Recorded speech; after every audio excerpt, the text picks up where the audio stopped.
விமர்சனங்களுக்கு whistle தலைவர் சொன்ன பதில். தன்னோட அரசியல் ரீதியான விமர்சனங்களுக்கு பதில் சொல்ல முடியாத முக்கிய கட்சி தனி மனித தாக்குதல்ல ஈடுபடுறதா நினைக்கிறாராம் விசில் தலைவர்.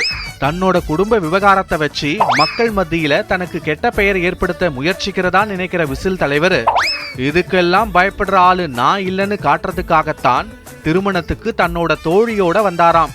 தனி மனித ஒழுங்கு பத்தி பேச இங்க எந்த அரசியல்வாதிக்கு தகுதி இருக்குன்னு கேட்கறாங்களாம் அவரோட ஆதரவாளர்கள். முதன்மை குடும்பத்துல இருக்கிற ஒவ்வொரு நபரோட தனிப்பட்ட வாழ்க்கையையும் புரட்டி பார்த்தா என்ன ஆகும்னு எல்லோருக்கும் தெரியும்.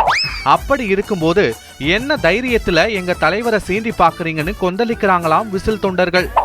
ஆளுங்கட்சியிலையும் எதிர்கட்சியிலையும் இருக்கிற முக்கிய நிர்வாகிகளோட குடும்ப விவகாரங்களை சந்திக்கு இழுத்தா எப்படி இருக்கும்னு கேள்வி எழுப்புறாங்களாம். அவங்க தங்களோட முதுகுக்கு பின்னால இருக்கிற அழுக்கை நீக்கட்டும், அப்புறமா அடுத்தவன் சட்டையில இருக்கிற ஓட்டைய பார்க்கலாம்னு சொல்லி விமர்சனம் செய்யறவங்களை தெரிக்க விடுறாங்களாம் விசில் தொண்டர்கள். தமிழ்நாட்டு அரசியல்ல தலைவர்களோட சிந்தனைக்கும் செயல்பாடுகளுக்கும் தான் மக்கள் முக்கியத்துவம் கொடுப்பாங்களே தவிர தனிப்பட்ட வாழ்க்கைக்கு இல்ல அப்படிங்கிறது எல்லோருக்குமே தெரியும்.